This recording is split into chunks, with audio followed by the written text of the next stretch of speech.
ಕಾವ್ಯ ಕಾವ್ಯ ಅವರು ಒಳ್ಳೆಯವರು, ಆದರೆ ಗಿಲ್ಲಿ ಜೊತೆ ಇದ್ದರೆ ಅವ್ರಿಗೇನಾದ್ರು ಪ್ಲಸ್ ಆಗ್ಬೋದು ಅಂತ ಅವ್ರ ಜೊತೆ ಇದ್ದರು. ಅಂದರೆ ಕಾವ್ಯಗೆ ಬಂದು ಗಿಲ್ಲಿಯವರು ರಿಯಲ್ಲಾಗಿ ಲವ್ ಮಾಡ್ತಾಯಿದ್ರು, ಆದರೆ ಕಾವ್ಯವರು ಅವ್ರನ್ನ 1% ಮೂಸು ನೋಡಿಲ್ಲ. ಅವ್ರ ಪಾಡ್ಕವರು ಇರ್ತಾರೆ. ಗಿಲ್ಲಿ 100% ಇಷ್ಟಪಡ್ತಾ ಇದ್ದಾರೆ, ಈಗಲೂ ಪಡ್ತಾ ಇದ್ದಾರೆ, ಇನ್ನೂ ಕಾಳು ಹಾಕ್ತಾನೇ ಇದ್ದಾರೆ. ಆದರೆ ಅವ್ರ ಫೇಸ್ಗೆ ಅದು ಬೀಳೋದಿಲ್ಲ. ಮತ್ತೆಲ್ಲ ಹೇಳ್ತಿದ್ದಾರೆ ಕಾಮಿಡಿಗೋಸ್ಕರ. ಇಲ್ಲ, ಸುಳ್ಳು ಸುಳ್ಳು ಸುಳ್ಳು. ಅವ್ರಿಗೆ ರಿಯಲ್ ಲವ್ ಆಗೋಗಿದೆ, ಅದು ನಾವೇ ಸಾಕ್ಷಿ. ಅವ್ರಿಗೆ ರಿಯಲ್ ಲವ್ ಆಗಿದೆ. ಇವ್ರಿಗೆ ಕಾವ್ಯ ಅವ್ರಿಗೆ 1% ಅವ್ರ ಮೇಲೆ ಆ ಭಾವನೆ ಇಲ್ಲ. ಫ್ರೆಂಡ್ ಅಂತ ಭಾವನೆ, ಆಮೇಲೆ ಜೊತೆಗೆ ಕೆಲಸ ಮಾಡಿರ್ತಾರೆ ಅನ್ನೋ ಭಾವನೆ ಬಿಟ್ಟು ಇನ್ನೇನೂ ಇಲ್ಲ. ಆಮೇಲೆ ಅವ್ರಿಗೆ ಹರ್ಟ್ ಆಗಬಾರ್ದು ಅಂತ ಅವ್ರ ಜೊತೆ ಇದ್ದಾರೆ. ಯಾಕಂದರೆ ಡೇ ಒನ್ನಿಂದ ಅವರು ಜೋಡಿಲಿ ಬಂದಿದ್ರಲ್ಲ, ಆ ವ್ಯಾಲ್ಯೂಗೋಸ್ಕರ ಇದ್ದಾರೆ. ಆದರೆ ಈ ನಡುವೆ ಆಗಲೇ ಉಲ್ಟಾ ಆಗ್ತಾ ಇದೆ, ನೀವೇ ನೋಡ್ತಾ ಇದ್ದೀರಿ. ಯಾಕಂದರೆ ಅವ್ರ ಹತ್ರ ಯಾರೂ ಬದುಕೋಕ್ಕಾಗಲ್ಲ. ಅವ್ರು ಯಾರ ಮದುವೆ ಆದ್ರೂ ಒಂದು 2 ನೈಟ್ ಅಷ್ಟೊತ್ತಿಗೆ ಅವ್ರನ್ನ ಬಿಟ್ಬಿಟ್ಟು ಹೋಗ್ಬಿಡ್ತಾರೆ. ಅಂದರೆ ಯಾರು ಗೊತ್ತಿಲ್ಲದೇವ್ರು ಮದುವೆ ಆಗಬೇಕು. ಅಂದರೆ ಇವ್ರು ಹುಡುಕ್ತಾವ್ರಲ್ಲ ಪಾಶ್ ಅವರು, ಅವರೆಲ್ಲ 2 ದಿನವೂ ಅವ್ರ ಹತ್ರ ಬದುಕೋಕ್ಕಾಗಲ್ಲ. ಆದ್ರೆ ಏನ್ ಅನ್ಸುತ್ತೆ ಅಂದ್ರೆ ಗಿಲ್ಲಿ ನಟ ತುಂಬಾ ಜನರಿಗೆ ಫೇವ್ರೇಟ್ ಅಂದ್ರೆ ಅವ್ರು ತಮಾಷೆ ಮಾತಾಡ್ತಾನೆ, ಚೆನ್ನಾಗಿ ಮಾಡ್ತಾನೆ. ಏನಾದ್ರೂ ಒಬ್ರನ್ನ ತುಳಿಯಂಗೆ ಹರ್ಟ್ ಮಾಡಂಗೆ ಮಾತಾಡಬಾರ್ದು. ಇವಾಗ ನಾನು 1000 ಮಾತಾಡಿದ್ರು ನನ್ನಿಂದ ಯಾರಿಗೂ ಹರ್ಟ್ ಆಗಿಲ್ಲ, ನನ್ನಿಂದ ಮೋಸ ಆಗಿಲ್ಲ, ಏನೂ ಇಲ್ಲ, ನಾನು ಕಳ್ತನ ಮಾಡಿಲ್ಲ, ಅವ್ರಿಗೆ ಮೋಸ ಮಾಡಿಲ್ಲ, ಏನೂ ಇಲ್ಲ. ಆ ಥರ ಕಲ್ಚರ್ ಇರಬೇಕು ಅಂತ ನಾನು ಹೇಳೋದು. ಯಾಕಂದರೆ ಅವ್ರು ಎಲ್ಲ ಕೆಟ್ಟ ಗುಣಗಳು ಇಟ್ಕೊಂಡು ಕಾಮಿಡಿ ಮಾಡ್ಕೊಂಡೇ ಬಜಾರ್ ಮಾಡ್ಕೊಳ್ತಾ ಇದ್ದಾರೆ. ಆ ಕಾಮಿಡಿ ಜನಕ್ಕೆ ಇಷ್ಟ ಆಗುತ್ತೆ, ನನಗೂ ಇಷ್ಟ ಆಗುತ್ತೆ, ನಾನು ನಗ್ತೀನಿ. ಅವ್ರದ್ದು ಏನೋ ಅಂದರೆ ನೆನ್ನೆ ಕೂತ್ಕೊಂಡು ನಗ್ತಾ ಇದ್ದೀನಿ ಆ ಥರ. ಆದರೆ ಅವರು ಬೇರೆಯವ್ರನ್ನ ಕೀಳಾಗಿ ಮಾತಾಡ್ತಾರಲ್ಲ, ಅದು ತಪ್ಪು ಅಂತ ಹೇಳ್ತೀನಿ. ಈಗ ಸ್ಪಂದನ ಬಗ್ಗೆ, ಸ್ಪಂದನ ಅವರು ಒಳ್ಳೆಯವರು. ಇವರೇ ಅವರು ಬಂದು ಒಳ್ಳೆ ಸಂಸ್ಕೃತಿಯಿಂದ ಬಂದಿದ್ದಾರೆ, ಯಾರಿಗೂ ಹರ್ಟ್ ಮಾಡಲ್ಲ. ಅವ್ರ ತಂಟೆಗೆ ಬಂದಾಗಲೂ ಡೀಸೆಂಟಾಗಿ ಜಗಳ ಮಾಡ್ತಾರೆ. ಯಾಕಂದರೆ ಅವ್ರು ಯಾವುದು ಕೆಟ್ಟದ್ದು 1% ಯಾರೂ ಅವ್ರ ಬಗ್ಗೆ ಮನೆ ಒಳಗೆ ಅವರು ನಡ್ಕೊಂಡಿಲ್ಲ, ಅವರೂ ಆ ಥರ ಯಾರ ಹತ್ರನೂ ಬಿಹೇವ್ ಮಾಡಿಲ್ಲ. ಒಂದು ಜಗಳ ಆದರೂ ಅದಕ್ಕೆ ಆನ್ಸರ್ ಮಾಡ್ತಾರೆ ಹೊರತು ಅದನ್ನು ಕೆಟ್ಟದಾಗಿ ಅವ್ರಿಗೆ ಹರ್ಟ್ ಮಾಡೋಂಗೂ ಮಾತಾಡಲ್ಲ.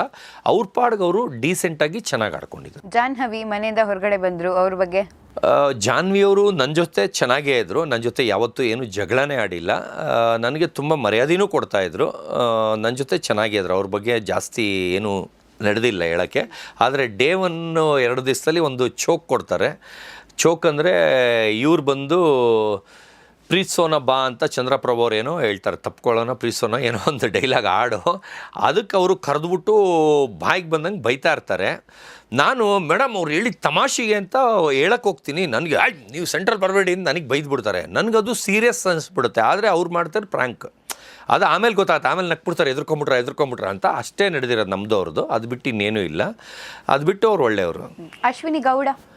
ಅಶ್ವಿನಿ ಗೌಡ ಅವರು ತುಂಬ ಒಳ್ಳೆಯವರು. ಅವ್ರಿಗೆ ರ್ಯಾಶ್ ಆಗೋಕ್ಕೆ ಕಾರಣನೇ ಗಿಲ್ಲಿ ಅಂತ ಹೇಳೋಕ್ಕೆ ಇಷ್ಟಪಡ್ತೀನಿ. ಅಂದರೆ ಅವ್ರಿಗೆ ಮೈಂಡ್ ಸೆಟ್ನ ಹಿಂಗೆ ಅನ್ನೋ ಥರ ಮಾಡ್ತಾ ಇರೋದೇ ಗಿಲ್ಲಿ. ಯಾಕಂದರೆ ಆ ಲೆಕ್ಕಕ್ಕೆ ರೇಗಿಸ್ತಾನೆ. ಆದರೆ ಅವರು ಟಾಪ್ 1-2 ಅಲ್ಲಿ ಇರ್ತಾರೆ ಅಂತ ಹೇಳಕ್ಕೆ ಇಷ್ಟಪಡ್ತೀನಿ. ಟಾಪ್ 1 ಇಲ್ಲ 2 ಅಲ್ಲಿ, ಅಂದರೆ ವಿನ್ನರ್ ಇಲ್ಲ ರನ್ನರ್ ಅಪ್ಪಲ್ಲಿ ಇರ್ತಾರೆ ಅಂತ ಹೇಳಕ್ಕೆ ಇಷ್ಟಪಡ್ತೀನಿ. ರಾಶಿಕಾ ಬಂದು ಜನ ಒಂದಲ್ಲ, ಶಾರ್ಟ್ ಟೆಂಪರು. ಯಾರು ಮಾತಾಡೋಕ್ಕೆ ಹೋದ್ರು ಕೆರ್ಕೊಂಡು ಜಗಳಕ್ಕೆ ಬರ್ತಾರೆ ಅಷ್ಟೇ. ಸೂರಜ್ ಒಳ್ಳೆಯವನು, ನನಗಿಷ್ಟ ಆಯಿತು. ಅಂದರೆ ನಾನು ಒಳಗಿರಲಿಲ್ಲ, ಆಚೆ ಬಂದಮೇಲೆ ಬಂದಿದ್ದು. ಆಚೆ ನೋಡಿದೆ ಒಂದು ಕಲ್ಚರ್ ಫ್ಯಾಮಿಲಿಯಿಂದ ಬಂದಿದ್ದಾರೆ, ಒಳ್ಳೆಯವರು ಅಂತ ಅನ್ನಿಸ್ತು.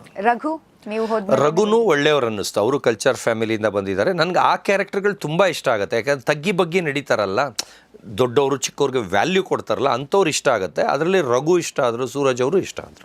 ರಿಷಾ ಹೊರಗಡೆ ಬಂದಮೇಲೆ ಅವ್ರ ಹತ್ರನೂ ಮಾತಾಡಿಸಿದೆ. ಅವ್ರು ಹೇಳಿದ್ರು, ನಾನು ನಿಮ್ಮ ಬಗ್ಗೆ ಕೇಳಿದೆ, ಸತೀಶ್ ಅವ್ರ ಬಗ್ಗೆ ಏನು ಹೇಳ್ತೀರಾ ಅಂತ. ಅವ್ರು ಹೇಳಿದ್ರು ಸೆಲೆಬ್ರಿಟಿನ ಮಾತಾಡಿಸ್ಬೇಕು ನನಗೂ ಕೂಡ, ನಾನು ಒಂದ್ಸಲ ಮೀಟ್ ಮಾಡ್ತೀನಿ ಅಂತ ಅಂದರು. ರಿಷಾ ಬಗ್ಗೆ ಏನು ಹೇಳ್ತೀರಾ? ನಾನು ಆಚೆ ಬರೋ ದಿನ ಸುದೀಪ್ ಸರ್ ಸ್ಟೇಜ್ಗೆ ಹೋಗೋ ದಿವಸ ಇಬ್ಬರು ಒಂದೇ ಕ್ಯಾರವನಲ್ಲಿ ಇದ್ವಿ. ಬರೀ 1 ಡೋರ್ ಡಿಫ್ರೆನ್ಸ್ ಅಷ್ಟೇ. ಒಂದೇ ಬಸ್ಸಲ್ಲಿ ಕ್ಯಾರವನ್ನಲ್ಲಿ 1 ಡೋರ್ ಡಿಫ್ರೆನ್ಸು. ಅವರು ತಾಯಿ, ಅವ್ರ ತಂಗಿ, ತಂದೆ, ಅವರು ಮೇಡಮು ಪಕ್ಕದ ಇದರಲ್ಲಿದ್ದರು. ನಾನು ಈ ಕಡೆ ಪಕ್ಕದಲ್ಲಿದ್ದೆ. ನಾನು ಬಂದು ಅಲ್ಲಿರೋ ಕಷ್ಟಗಳನ್ನ ನಾನು ನನ್ನ ಮಗ ಮಾತಾಡ್ಕೊಳ್ತಾ ಇದ್ವಿ. ಅದನ್ನು ಅವ್ರ ಅಮ್ಮ ಕೇಳಿಸ್ಕೊಂಡ್ರೆ ಏನೋ ಗೊತ್ತಿಲ್ಲ. ಯಾಕಂದರೆ ಅವ್ರು ಮಾತಾಡೋದು ನಮಗೆ ಕೇಳಿಸ್ತಿತ್ತು, ನಾವು ಮಾತಾಡೋದು ಅವ್ರಿಗೆ. ಅವ್ರು ಇನ್ನೂ ಫ್ರೆಶ್ಶಾಗಿ ಒಳಗೋಗ್ತಾಯಿದ್ರು, ಅಂದರೆ ಫುಲ್ ಜೋಶಲ್ಲಿದ್ದರು. ನಾವು ಜೋಶೆಲ್ಲ ಟುಸ್ ಪಟಾಕಿಯಾಗಿ ಇಲ್ಲಿ ಮಾತಾಡ್ತಾ ಇದ್ವಿ ಅಷ್ಟೇ. ಅದು ಬಿಟ್ಟು ಇನ್ನು ಜೋಶ್ ಅವ್ರದ್ದು ಫಸ್ಟ್ ಡೇ ಬರ್ತಾರಲ್ಲ, ಹೊಡಿತಾರಲ್ಲ, ಓ ಸರಿಗಿದೆ. ಗಿಲ್ಲಿಗೆ ಎಲ್ಲರಿಗೂ ಪಾಠ ಕಳ್ಸೋಕ್ಕೆ ಈ ಮೇಡಮ್ಮೇ ಸರಿಗಿದೆ ಅಂತ ಅನಿಸುತ್ತೆ. ಯಾಕಂದರೆ ಆ ಜೋಶು, ಆ ರ್ಯಾಶ್ನೆಸ್ಸು ಬೇಕಾಗಿತ್ತು ಆ ಮನೆಗೆ. ಅಭಿಷೇಕು ಅವರು ಫಸ್ಟ್ ಫಸ್ಟ್ ದಿನವೇ ಜಗಳ ಮಾಡ್ತಾರೆ ನನ್ನ ಜೊತೆ. ಫಸ್ಟ್ ದಿನವೇ ಬೆಡ್ ವಿಷಯಕ್ಕೆ. ನಾನು ಬ್ಲೇಸರ್ ತೊಗೊಂಡೋಗಿ ಬೆಡ್ ಮೇಲೆ ಹಾಕಿರ್ತೀನಿ, ಆಮೇಲೆ ಆಲ್ರೆಡಿ ನಾನು ಹೋಗಿ ಅಲ್ಲಿ ಇಟ್ಕೊಂಡು ಮಲಗಿರ್ತೀನಿ. ಆ ಟೈಮಲ್ಲಿ ಬರ್ತಾರೆ. ನಾನು ಕಂಟೆಸ್ಟೆಂಟ್ ನಂಬರ್ 3 ಆಗಿ ಒಳಗೋಗಿರ್ತೀನಿ. ನಾನು ಫಸ್ಟ್ ಬಂದಿರೋದು, ಅವ್ರು ಫಸ್ಟ್ ಬಂದಿರ್ತಾರೆ, ಅವ್ರು ಆಮೇಲೆ ಬಂದಿರೋದು. ನಾನು ಹೋಗಿ ಇಟ್ಕೊಂಡಿರ್ತೀನಿ. ಬಂದ್ಬಿಟ್ಟು ಇದು ನನ್ನ ಜಾಗ ಅಂತ ಏಕವಚನದಲ್ಲಿ ಮಾತಾಡಿಸ್ತಾರೆ. ಏಕವಚನದಲ್ಲಿ ಇದು ನಾನು ಇಟ್ಕೊಂಡಿದ್ದೀನಿ, ನನ್ನ ಜಾಗ ಇದು ಅಂತಾರೆ. ಸರ್ ನಾನು ಮುಂಚೆನೇ ಬಂದು ಬ್ಲೇಸರೇ ಇಲ್ಲ ಬಿಚ್ಬಿಟ್ಟು ಹೋಗಿದ್ದೀನಲ್ಲ ಸರ್, ಆಮೇಲೆ ಆ ಥರ ಏನಾದ್ರು ಇದ್ದರೆ ಅಲ್ಲೆಲ್ಲ ಖಾಲಿ ಇದೆಯಲ್ಲ ಸರ್ ಇಟ್ಕೊಂಡಿದ್ರೆ, ಇಲ್ಲ ನಂಗೆ ಇದೇ ಬೇಕು ಅಂತಾರೆ. ನನ್ನ ಕ್ಯಾರೆಕ್ಟರ್ ಹೆಂಗಂದರೆ, ಸರ್ ಪ್ಲೀಸ್ ಸರ್ ಇದು ಇಟ್ಕೊಂಡಿದ್ದೆ, ಪ್ಲೀಸ್ ನನಗೆ ರಿಕ್ವೆಸ್ಟು ಜಾಗ ಖಾಲಿ ಮಾಡಿ. ಈ ದಾಟೀಲಿ ಕೇಳಿದ್ರೆ 1 ಸೆಕೆಂಡ್ ಗೆದ್ದೆ ಅಲ್ಲಿ ಹೊಟ್ಟೋಗ್ತಿದ್ದೆ. ನನಗೆ ಬಂದು ಹೇ ಅಂದ್ರ ನಾನು ನಾನಾ ಅಷ್ಟೇ. ಅವ್ರು ಬಂದಿದ್ದ ತಕ್ಷಣವೇ ನನ್ನ ಜಾಗ ಇದು ಅಂತ ರ್ಯಾಶಾಗಿ ಮಾತಾಡಿದ್ರು, ಏಕವಚನ ಥರ. ನನಗೆ ಅದು ಇಷ್ಟ ಆಗಲಿಲ್ಲ. ಅದರಿಂದ ಡೇ 1ಇಂದ ಅವ್ರು ನನಗೆ ಸೆಟ್ಟೇ ಆಗಲಿಲ್ಲ. ಆಮೇಲೆ ಒಂದೊಂದು ಗೇಮ್ ಆಡ್ಬೇಕಾದ್ರೂ ನಾನೇ ಕಿಲಾಡಿ, ನಾನೇ ಬಾಸ್ ಅನ್ನೋರು. ಅವರು ಲೀಡರ್ಶಿಪ್ ತೊಗೊಂಡಿದ್ದೆಲ್ಲ ಅವರು ಸೋತರು, ನಾವು ತೊಗೊಂಡಿದ್ದು ಸೋತ್ವಿ. ಯಾಕಂದ್ರೆ ನಮ್ಮ ಟೀಮ್ ಆ ಸ್ಟ್ರಾಂಗ್ ಯಾರೂ ಇರಲಿಲ್ಲ. ಯಾಕಂದರೆ ಎಲ್ಲರಿಗೂ ಒಂದೊಂದು ಪ್ರಾಬ್ಲಮ್ಮು, ಅದರಿಂದ ಆಗಲಿಲ್ಲ. ಆದರೆ ಅವರು ಸೋತರು, ನಾವು ಸೋತರು. ಅವರೇನು ದೊಡ್ಡದು, ನಾನೇನು ಚಿಕ್ಕದು ಅಲ್ಲ. ಅದನ್ನು ಅವರು ಆರ್ಗ್ಯೂ ಮಾಡೋರು. ಎಲ್ಲದರಲ್ಲೂ ಬಂದು ಒಂದು ಚಿಕ್ಕದು ಆದರೂ ಅರ್ಧ ಗಂಟೆ ಜಗಳ ಮಾಡೋದು, 1 ಅವರ್ ಜಗಳ ಮಾಡೋದು. ಈಗ ನಾನು ನಾಮಿನಿ ಮಾಡ್ತಾಯಿದ್ದರೆ ಅವರು ನನ್ನ ಯಾಕೆ ನಾಮಿನಿ ಮಾಡಿದ್ರಿ ಅಂತ 1 ಅವರ್ ಆ್ಯಶ್ ಅವರು ಬಂದು ನನ್ನ ತಲೆ ಚಿಟ್ಟಿಡಿಸ್ಬಿಡೋಕೆ ನಾನು ಬಡ್ಕೊಳ್ರಿ 1 ಅವರ್ ಆಯಿತಾ ಹೋಗಿ ಇಷ್ಟೇ ಮಾತಾಡ್ತಾ ಇದ್ದಿದ್ದು. ಯಾಕಂದ್ರೆ ನನಗೆ ಜಗಳ ಇಷ್ಟ ಇಲ್ಲ, ಲೈಫಲ್ಲಿ ನೆಮ್ಮದಿಯಾಗಿರೋದು ಇಷ್ಟ. ಆಮೇಲೆ ನಾಮಿನಿ ಮಾಡೋ ಅವಶ್ಯಕತೆ ಇದ್ದಿದ್ದಕ್ಕೆ ಮಾಡಿದ್ದು. ತಿರ್ಗಾ ಅವ್ರು ನನಗೆ ನಾಮಿನಿ ಮಾಡಿದ್ರೆ ನಾನು ಅದನ್ನು ಓಕೆ ಥ್ಯಾಂಕ್ ಯು ಅಂದ್ಬಿಟ್ಟು ಅಷ್ಟಕ್ಕೆ ಸುಮ್ಮನೆ ಆಗ್ತಿದ್ದೆ. ಅವ್ರ ಹತ್ರ ಏನೂ ರಿಪೀಟ್ ಕೇಳ್ತಿರ್ಲಿಲ್ಲ. ಆದರೆ ಆ್ಯಶು ಇವರು ಸೇರಿಕೊಂಡು ಒಳ್ಳೆ ರಾಕ್ಷಸರ ಥರ ಬಂದು ನನ್ನ ಆ ಲೆಕ್ಕಕ್ಕೆ ಹಿಂಸೆ ಮಾಡೋರು. ಆದರೆ ನಾನು ಅದನ್ನು ಇಲ್ಲೂ ಕೇಳ್ತಾರಲ್ಲ, ಇಲ್ಲಿಂದ ಬಿಟ್ಬಿಡ್ತಿದ್ದೆ. ಒಂದ್ಸಲಿ ಚಂದ್ರಪ್ರಭು ಅವ್ರು ಪಕ್ಕ ಕೂತಿರ್ತಾರೆ, ಆವಾಗಲೂ ಜಗಳಕ್ಕೆ ಬರ್ತಾರೆ. ಬಂದ್ಬಿಟ್ಟು ನನಗೆ ಮೀಟ್ರ್ ಇರಲ್ಲ ಹೇಳೋಕ್ಕೆ ಅವ್ರಿಗೆ. ನನಗೆ ಅವರಿಬ್ಬರು ನನ್ನ ಹತ್ರ ಮಾತಾಡೋಕ್ಕೆ ಮೀಟ್ರ್ ಇರಲ್ಲ. ನನಗೆ ಹೇಳೋ ಥರ ಚಂದ್ರಪ್ರಭುಂಗೆ ಹೇಳ್ತಿರ್ತಾರೆ. ಚಂದ್ರಪ್ರಭು ಅವ್ರು ಹೇಳ್ತಾರೆ, ಸತೀಶ್ ಅವ್ರು ಇಲ್ಲೇ ಇದ್ದಾರಲ್ಲ ಅವ್ರ ಮಕ್ಕ ನೋಡ್ಕೊಂಡು ಹೇಳಿ ಅಂತ. ನನ್ನ ಮಕ್ಕ ನೋಡಿಕೊಂಡು ಮಾತಾಡೋಕ್ಕೂ ಅವ್ರಿಗೆ ಮೀಟ್ರ್ ಇರೋದಿಲ್ಲ, ಇಬ್ರಿಗೂ, ಆ್ಯಶ್ಗೂ ಅವ್ರಿಗೂ. ಅವ್ರಿಗೆ ಹೇಳಂಗೆ ನನಗೆ ಹೇಳ್ತಾ ಇರ್ತಾರೆ, ಏನು ತಪ್ಪು ಮಾಡಿಬಿಟ್ವಿ ಹಂಗೆ ಅಂತ 1 ಅವರ್ ಇವ್ರ ಹತ್ರ ಜಗಳ ಆಡ್ತಾರೆ. ಅಯ್ಯೋ ನಂಗೆ ತಲೆ ಚಿಟ್ಟಿಡಿತಿದೆ ಅಂತಾರೆ. ಆಮೇಲೆ ಅವರು ಸುಮ್ಮನಾಗ್ತಾರೆ. ಮುಗೀತಾ ಹೋಗಿ ಇಷ್ಟೇ ಹೇಳೋದು ನಾನು, ಮುಗೀತಾ ಹೋಗಿ ಅಷ್ಟೇ, ಇಷ್ಟೇ ಮಾತಾಡೋದು. ಯಾಕಂದರೆ ನನಗೆ ಅನ್ನೆಸೆಸರಿ ಎನರ್ಜಿ ಲಾಸ್ ಮಾಡ್ಕೊಳ್ಳೋದು, ಸುಮ್ಮನೆ ಕಾರಣ ಇಲ್ದಿರೋದಕ್ಕೆ ಜಗಳ ಆಡೋದು ನನಗೆ ಬರೋಲ್ಲ. ಅವರಿಬ್ರಿಗೆ ಹೈಲೈಟ್ ಆಗಬೇಕಿತ್ತು, ಅದಕ್ಕೆ ಕಯ ಅನ್ನೋರು. ಅವ್ರ ನೆಮ್ಮದಿ ಹಾಳಾಗ್ತಿತ್ತು, ನನ್ನ ನೆಮ್ಮದಿ ಹಂಗೇ ಇರ್ತಿತ್ತು. ಆ ಥರ ಕ್ಯಾರೆಕ್ಟರ್ ನನಗೆ ಇಷ್ಟ ಇಲ್ಲ. ಅದರಿಂದ ನಾನು ಯಾವಾಗಲೂ ಅವ್ರನ್ನೇ ನಾಮಿನಿ ಮಾಡ್ತಾಯಿದ್ದೆ. ಧನು ಅವರು ದುರಾಂಕಾರಿ ಅಂತಲೇ ಫಸ್ಟೇ ನಿಮಗೆ ಇಂಟರ್ವ್ಯೂಲು ಹೇಳಿದ್ದೀನಿ. ಯಾಕಂದರೆ ಅಷ್ಟು ದುರಾಂಕಾರಿ ನಾನು ನೋಡಿಲ್ಲ. ಮನುಷ್ಯ ಅಂದಮೇಲೆ ಎಲ್ಲರನ್ನೂ ಈಕ್ವಲಾಗಿ ನೋಡಬೇಕು. ಅಲ್ಲಿ ಬಂದಿರೋರು ಎಲ್ಲರೂ ಕಷ್ಟ ಬಿದ್ದು ಬಂದಿರ್ತಾರೆ, ಅವ್ರವ್ರದ್ದೇ ಫೀಲ್ಡಲ್ಲಿ ಹೆಸರು ತೊಗೊಂಡು ಬಂದಿರ್ತಾರೆ. ಅವರು ಡೇ 1ನೇ ನನ್ನ ನಾಯಿ ಸತೀಶ ಅಂತ ಕರೆದ್ರು ಎಲ್ಲರ ಮುಂದೆ. ಆಮೇಲೆ ಕಿಂಡಲ್ ಥರ ಅವನಾ ಬಿಡು ಅನ್ನೋ ಥರ ಮಾತಾಡ್ದ. ಆ ಕಾರಣದಿಂದ ಪ್ಲಸ್ ಅಲ್ಲಿ ಮನೆಯೊಳಗೆ ಅವರು ನಡ್ಕೊತಿರೋ ಬಿಹೇವಿಂದ ಅಲ್ಲಿ ಒಳಗೆ ಏನು ಮಾತಾಡ್ತಾಯಿದ್ರು ಅಂದರೆ, ನಾನು ಸೀರಿಯಲ್ ಫೇಮಸ್ಸು, ಎಲ್ಲರೂ ನನ್ನ ಹತ್ರಕ್ಕೆ ಬರಬೇಕು, ನಾನು ಅವ್ರ ಹತ್ರಕ್ಕೆ ಹೋಗೋದಲ್ಲ, ಅವರೇ ನನ್ನ ಬಂದು ಮಾತಾಡಿಸ್ಬೇಕು ಅಂತ ಒಬ್ಬರೇ ಗೂಬೆ ಥರ ಓಡಾಡೋರು. ಯಾರೂ ಅವ್ರ ಹತ್ರಕ್ಕೆ ಹೋಗ್ತಾ ಇರಲಿಲ್ಲ, ಮೂಸು ನೋಡ್ತಾ ಇರಲಿಲ್ಲ. ಗೂಬೆ ಥರ ಒಬ್ಬೊಬ್ಬರೇ ಓಡಾಡೋರು. ನಾವೆಲ್ಲ ಕೂತಿದ್ರೆ ಬೇಕಾದ್ರೆ ನೋಡಿ ಫಸ್ಟ್ 1 ವಾರದಲ್ಲಿ ಸುಮ್ಮನೆ ಜೋಬಲ್ ಕೈ ಇಟ್ಕೊಂಡು ದುರಾಂಕಾರವಾಗಿ ಅಲ್ಲಿಂದ. ಅಂದರೆ ಬಂದು ಅವ್ರನ್ನ ನಾವು ಅಲ್ಲೋಗಿ ಮಾತಾಡಿಸ್ಬೇಕಂತ, ಏನು ಸಾರು ಇಲ್ಲಿ ಓಡಾಡ್ತಾ ಇದ್ದೀರಾ ಅಂತ ಮಾತಾಡಿಸ್ಬೇಕಂತೆ. ಆ ಥರ ಕ್ಯಾರೆಕ್ಟರ್ ನಂಗೆ ಇಷ್ಟ ಇಲ್ಲ. ಜನ ಹೊಂದಬೇಕು, ಎಲ್ಲರೂ ಬೇಕು, ಎಲ್ಲರೂ. ಈಗ ನೋಡಿ ಮಂಜು ಭಾಷಿಣಿ ಅವ್ರ ಬಗ್ಗೆ ಎಷ್ಟು ಮೀಡಿಯಲ್ಲಿ ಹೇಳಿದ್ದೀನಿ. ಮೊನ್ನೆ ಒಂದು ಫಂಕ್ಷನಲ್ಲಿ ಸಿಕ್ಕಿದ್ರು, ಬಂದ ತಕ್ಷಣವೇ ಅಲ್ಲಿದಲ್ಲಿಗೆ ಬಿಟ್ಟಾಕೋ ಅಂತ ಎಷ್ಟು ಚೆನ್ನಾಗಿ ಮಾತಾಡ್ಸಿದ್ರು. ಆ ಥರ ಇರಬೇಕು. ಆದರೆ ಅವ್ರ ಮೈಂಡ್ ಆ ಥರ ಇಲ್ಲ. ಅದೇನೋ ಒಂಥರ ಚಿಕ್ಕ ಬುದ್ಧಿ ಅಂತಾರಲ್ಲ, ಆ ಥರ ಬುದ್ಧಿ. ಅದರಿಂದ ನನಗೆ ಅವ್ರು ಇಷ್ಟ ಆಗಿಲ್ಲ. Rakshita Shetty super duper. ತುಂಬ ಕಲ್ಚರ್ ಫ್ಯಾಮಿಲಿಯಿಂದ ಬಂದಿದ್ದಾರೆ. ಮನೆ ಕೆಲಸದಿಂದ ಆಗಿರ್ಬೋದು, ಜನ ಒಂದೋದ್ರಿಂದ ಆಗಿರ್ಬೋದು. ಆಮೇಲೆ ಒಬ್ರಿಗೆ ತಂದಿಕ್ಕ ಬುದ್ಧಿ ಇಲ್ಲವೇ ಇಲ್ಲ. ಆಮೇಲೆ ಅವಳದೇ ಆದ ಓನ್ ಸ್ಟೈಲಲ್ಲಿ ಆಡ್ತಾ ಇದ್ದಾಳೆ. ಅವಳು ಏನು ಡ್ರಾಮಾ ಗಿಮಾ ಆಡ್ತಾ ಇಲ್ಲ. ಅವಳನ್ನ ಕುಗ್ಸೋಕ್ಕೆ ಎಲ್ಲರೂ ಟ್ರೈ ಮಾಡಿದ್ರು, ಅವಳು ಕುಗ್ತಾ ಇಲ್ಲ. ತುಂಬ ಸ್ಟ್ರಾಂಗ್ ಅವಳು. 100% ಟಾಪ್ 5 ಇರ್ತಾಳೆ. ಧ್ರುವಂತು ಲೂಸ್ ಅಂತಲೇ ಹೇಳೋಕ್ಕೆ ಇಷ್ಟಪಡ್ತೀನಿ. ಏನಕ್ಕಂದರೆ ಈ 1 ಅವರ್ ಬ್ಯಾಕ್ ಹೊಗಳಿರ್ತಾರೆ, ನನ್ನನ್ನೇ ಹೊಗಳಿರ್ತಾರೆ. ನೀವು ಹೇಳೋದ್ರಲ್ಲಿ ಎಲ್ಲರೂ ಇಷ್ಟುದ್ದ ಮಾತಾಡ್ತಾರೆ, ನೀವು ಒಂದು ಅಕ್ಷರದಲ್ಲಿ ಅದನ್ನು ಸಾಲ್ವ್ ಮಾಡಿಬಿಡ್ತೀರಾ. ಜಗಳನಾಗಲಿ ಏನೇ ಆಗಲಿ ಒಂದು ಅರ್ಥ ಇರುತ್ತೆ. ಯಾಕಂದರೆ ಇಡೀ ಮನೆ ಜಗಳ ಆಡ್ತಾ ಇರ್ತಾರೆ, ಹೊಂದ್ಕೊಳ್ಳಲ್ಲ. ಅದು ಮಂಜು ಭಾಷಿಣಿಯವರು ಇವರು ರಾಜಮಾತೆ ಫೈಟ್ ಆಗುತ್ತಲ್ಲ ಫಸ್ಟ್ ವಾರದಲ್ಲಿ, ಏನು ಮಾಡಿದ್ರು ಯಾರ ಕೈಲೂ ಕಾಂಪ್ರಮೈಸೋಕ್ಕಾಗಲ್ಲ. ನಾನು ಆಡೋರ್ಗೆ ಆಡಿ ಫುಲ್ ಎನರ್ಜಿ ಲಾಸ್ ಆಗ್ಬಿಡ್ಬೇಕು, ಅಲ್ಲಿವರೆಗೂ ಬಿಟ್ಟುಬಿಡ್ತೀನಿ.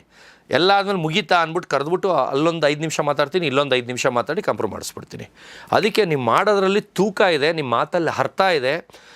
ಎಷ್ಟು ಈಸಿಯಾಗಿ ಸಾಲ್ವ್ ಮಾಡಿದ್ರು. ಇಡೀ ದಿನ 24 ಅವರ್ಸ್ ಜಗಳ ಆಡ್ತಾರೆ, ಅಂದರೆ ಒಂದು 20 ಅವರ್ ಜಗಳ ಆಡ್ತಾರೆ. ನಾನು ಯಾಕಂದ್ರೆ ಬಿಸಿ ಇದ್ದಾಗ ಹೇಳಿದ್ರೆ ತಲೆಗೆ ಹೋಗಲ್ಲ ಅವ್ರಿಗೆ, ಬಿಟ್ಬಿಡ್ಬೇಕು, ಬಡ್ದಾಡ್ಕೊಳ್ಳಿ ಅಂತ ಎಲ್ಲ ಬಿಟ್ಬಿಟ್ಟು ಲಾಸ್ಟಲ್ಲಿ ಹೋಗಿ ಇಲ್ಲಿ ಮಾತಾಡ್ತೀನಿ ನಮ್ಮ ಟೀಮ್ ಅವ್ರಿಗೆ, ನೋಡಿ ನಿಮ್ಮೆಲ್ಲರ ಪರವಾಗೂ ನಿಮಗೆ ಈಗೋ ಪ್ರಾಬ್ಲಮ್ ಇದ್ದರೆ ನಾನು ಹೋಗಿ ಸಾರಿ ಕೇಳ್ತೀನಿ, ನೀವು ಅದಕ್ಕೆ ಸುಮ್ಮನೆ ಇರಿ, ಏನೂ ಮಾತಾಡಬೇಡಿ, ನಿಮ್ಗೆ ಆಗಲ್ಲ ನಾನು ಸಾರಿ ಕೇಳ್ತೀನಿ, ಮಾಡಿರೋದು ನಾವು ತಪ್ಪು, ನಮ್ಮ ಟೀಮಿಂದ ಆಗಿರೋ ತಪ್ಪು, ನಿಮ್ಗೆ ಆಗಿಲ್ವೋ ಇಷ್ಟು ಜನದ ಪರವಾಗಿ ನಾನು ಸಾರಿ ಕೇಳಿ ಅಲ್ಲಿ ಕಾಂಪ್ರೂವ್ ಮಾಡ್ತೀನಿ ಅಂತ ಅಲ್ಲೋಗಿ ಕಾಂಪ್ರೂವ್ ಮಾಡೋಕ್ಕೆ ಹೋಗ್ತೀನಿ. ಅಲ್ಲಿ ಬಂದು ಗಿಲ್ಲಿ ಅದನ್ನೂ ಹಾಳು ಮಾಡ್ತಾರೆ, ಅಲ್ಲಿ ಬಂದು ಇನ್ನೂ ತಿರ್ಗಾ ಬೆಂಕಿ ತುಪ್ಪ ಹಾಕ್ಬಿಟ್ಟು ಇನ್ನೂ ಜಗಳ ಜಾಸ್ತಿ ಮಾಡಿಸ್ತಾರೆ. ಅಂದರೆ ಕಾಂಪ್ರೂವ್ ಇನ್ನೇನು ಮುಗ್ದೋಗೋ ಟೈಮಲ್ಲಿ ತುಪ್ಪ ಹಾಕ್ಬಿಟ್ಟು ತಿರ್ಗಾ ಫೈಟ್ ಜಾಸ್ತಿ ಮಾಡಿಸ್ತಾರೆ. ಹಂಗೂ ತಿರ್ಗಾ ಸಾಲ್ವ್ ಮಾಡಿಸ್ತೀನಿ. ಆವಾಗ ಧ್ರುವಂತ್ ಬಂದು ಹೇಳ್ತಾರೆ, ನೀವು ಬೆಸ್ಟು, ಯಾಕಂದರೆ ನಾವೆಲ್ಲ ಸುಮ್ಮನೆ ಕಚ ಅಂತೀವಿ, ನೀವು ಬಂದು ಒಂದು ಸರಿ ಹಿಂಗೆ ಚುಕ್ಕೆ ಇಟ್ಬಿಟ್ಟು ಸಾಲ್ವ್ ಮಾಡಿಬಿಡ್ತೀರ ಅಂತ. ಅವಾಗ ಹೊಗಳಿರ್ತಾನೆ, ಇನ್ನು 1 ಅವರ್ಗೆ ಬಂದು ತಿರ್ಗಾ ತೆಗಳ್ತಾನೆ. ಅಂದರೆ ಒಂದು ಸಲ ಇದ್ದಂಗೆ ಒಂದು ಸಲ ಇರಲ್ಲ. ಅಂದರೆ ಈಗ ರೀಸೆಂಟ್ ಎಪಿಸೋಡ್ ನೋಡಿದ್ರೆ ಏನು ಅನ್ಸುತ್ತೆ ಧ್ರುವಂತ್ ಅವ್ರ ಬಗ್ಗೆ? ಇಲ್ಲ, ಹುಚ್ಚು ಜಾಸ್ತಿ ಆಗ್ತಾಯಿದೆ ಅನ್ನಿಸ್ತಾ ಇದೆ. ಯಾಕಂದರೆ ಮನೇಲಿ ಅವ್ರಿಗೆ ಇರೋಕ್ಕಾಗ್ತಾಯಿಲ್ಲ, ಇರಿಟೇಷನ್ ಥರ ಆಗ್ಬಿಟ್ಟಿದ್ದಾರೆ. ಯಾಕಂದರೆ ಅಲ್ಲಿಂದ ಇಲ್ಲಿಗೆ ಮಾತಾಡ್ತಾರೆ, ಇಲ್ಲಿಂದ ಅಲ್ಲಿಗೆ ಮಾತಾಡ್ತಾರೆ, ತುಂಬ ಒಂಥರ ಆಚೆಗೆ ಅದು ಚೀಪಾಗಿ ಕಾಣಿಸ್ತಾ ಇದೆ. ಆದರೆ ಒಂದು ಇದೇ ಇಲ್ಲ ಅವ್ರಿಗೆ, ಅಂದರೆ ಒಂಥರ ಅದು ಹೇಳೋಕ್ಕೆ ಬರಲ್ಲ, ಆ ಥರ ಆಗ್ಬಿಟ್ಟಿದ್ದಾರೆ ಅಂತ ಅನಿಸುತ್ತೆ ನನಗೆ. ಎಸ್, ಈಗ ಸ್ಯಾಟರ್ಡೆ ಸಂಡೇ ಎಪಿಸೋಡ್ ಸುದೀಪ್ ಅವರು ಮಾಡ್ತಾರಲ್ಲ, ಅದು ತುಂಬಾ ಪ್ರೀಶಿಯಸ್ ಟೈಮ್ ಅಂತ ಹೇಳ್ತಾರೆ. ಅದರಲ್ಲಿ ಏನೇನು ಮಾತುಗಳನ್ನ ಆಡೋದಿಲ್ಲ, ತುಂಬಾ ಒಳ್ಳೆ ವಿಚಾರಗಳು ಜೊತೆಗೆ ತುಂಬಾ ಫೇಮಸ್ ಆಗಿರೋ ವಿಚಾರಗಳ ಬಗ್ಗೆ ಮಾತಾಡ್ತಾರೆ. ಸೊ ಆ ಟೈಮಲ್ಲಿ ಸುದೀಪ್ ಅವರು ನಮ್ಮ ಈ ಮಾಯೆ ಚಾನೆಲ್ ಅಲ್ಲಿ ಬಂದಿರುವಂತಹ ಒಂದು ವಿಡಿಯೋದ ಬಗ್ಗೆ ಮಾತಾಡ್ತಾರೆ. ಅದು 80,000 ಶರ್ಟ್ ಬಗ್ಗೆ.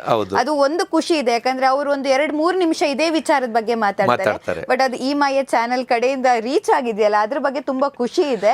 ಸೊ ಇದ್ರ ಬಗ್ಗೆ ಏನು ಹೇಳ್ತೀರಾ ಮೇಡಮ್? ಇದಕ್ಕೆ ಈ ಮಾಯೆ ಚಾನಲ್ ನೀವೇ ಕಾರಣ. ಇದಕ್ಕೆ ಕಾರಣ ನೀವೇ. ನಂದು ಬರ್ಡೇ ದಿನ ಬಂದು ನೀವು ಅದ್ರ ವಿಡಿಯೋ ಮಾಡಿ ಹಾಕಿರೋದಂತೂ ಎತ್ಕೊಂಡು ಟ್ರೋಲ್ಸ್ ಅಂತೂ 1,000 ಜನ ಮಾಡಿಬಿಟ್ಟಿದ್ದಾರೆ ಅದನ್ನು ಎತ್ಕೊಂಡು. ಸುದೀಪ್ ಸರ್ ಇವಾಗ ಟಾಪಿಕ್ ಎತ್ತಿದ್ರು, ಸ್ಪಂದನ ಅವರೇ ನಿಮಗೆ ಶರ್ಟ್ ಕೊಡ್ತೀನಿ ಅಂತ ಹೇಳಿದ್ರು, ಕೊಟ್ರಾ ಅಂತ. ಇವಾಗ ಅಲ್ಲಿಂದ ಮುಂದಕ್ಕೆ ಗೊತ್ತು ಜನಕ್ಕೆ, ಆದರೆ ಹಿಂದಿಂದು ಗೊತ್ತಿಲ್ಲ. ಏನಕ್ಕೆ ಹೇಳಿದ್ರು ಅನ್ನೋದು ಗೊತ್ತಾಗಬೇಕು, ಯಾಕಂದರೆ ಅದು ತೋರಿಸಿಲ್ಲಲ್ಲ, ಅದಕ್ಕೆ ಗೊತ್ತಾಗಿಲ್ಲ. ಅದರಿಂದ ಹಿಂದಿಂದು ನಾನೀಗ ಸ್ಟಾರ್ಟ್ ಮಾಡ್ತೀನಿ, ಫಸ್ಟಿಂದ ಸ್ಟಾರ್ಟ್ ಮಾಡ್ತೀನಿ. ಈಗ ಬಂದು ಚಂದ್ರಪ್ರಭು ಅವರು ನಂದು ಶರ್ಟ್ ಇಸ್ಕೊಳ್ತಾ ಇರ್ತಾರೆ, ಒಂದು 5ವರೆಗೂ ಇಸ್ಕೊಂಡಿರ್ತಾರೆ, 5 ಶರ್ಟ್ವರೆಗೂ.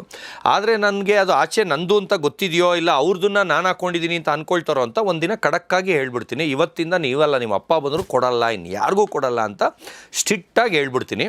ಅವತ್ತಿನ ರಾತ್ರಿಯೇ ಸ್ಪಂದನ, ರಾಶಿಕಾ, ಅಶ್ವಿನಿ, ಗೌಡ ಅಲ್ಲ ಇನ್ನೊಬ್ಬರು ಶೆಟ್ಟಿನ ಏನವರು ಅಶ್ವಿನಿ ಅವರು ಬಂದು ರಾತ್ರಿ 9:15, 9:30 ಆ ಟೈಮಲ್ಲಿ ಮಂಚದ ಮೇಲೆ ಅವ್ರು ಕೂತಿರ್ತಾರೆ, ನಂದೇ ಪಕ್ಕದ ಮಂಚ. ಅಲ್ಲಿ ಬಂದ್ಬಿಟ್ಟು ಎಲ್ಲ ಈ ಹೂ ಅಂತ ಅದೇ ಹುಡುಗಿರಿ ರಿಕ್ವೆಸ್ಟ್ ಮಾಡೋ ಥರ, ಸತೀಶ್ ಅವರೇ ಅವ್ರಿಗೆಲ್ಲ ಕೊಟ್ರಿ, ನಮ್ಗೊಂದು ಕೊಡಿ, ನನ್ಗೆ ಕೊಡಲ್ವಾ ಅಂತ 3 ಜನನೂ ನುಲ್ಕೊಂಡು ಕೇಳ್ತಾರೆ. ಅಂದರೆ ನುಲ್ಕೊಂಡ್ರೆ ಫ್ರೆಂಡ್ಶಿಪ್ಪಲ್ಲಿ, ಬೇರೆ ಯಾವ ಕೆಟ್ಟ ಭಾವನೆಯೂ ಅಲ್ಲ, ಫ್ರೆಂಡ್ಶಿಪ್ಪಲ್ಲಿ ಅಷ್ಟು ವ್ಯಾಲ್ಯೂ ಕೊಡ್ತಿರ್ತಾರೆ ನನಗೆ.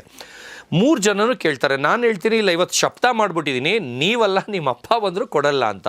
ನಾವು ಹುಡುಗಿರು ನಾನು ಅಂತ 3 ಜನನೂ ಅವ್ರನ್ನ ಇದು ಮಾಡಿಕೊಂಡು ನುಲ್ಕೊಂಡು ಕೇಳ್ತಾರೆ.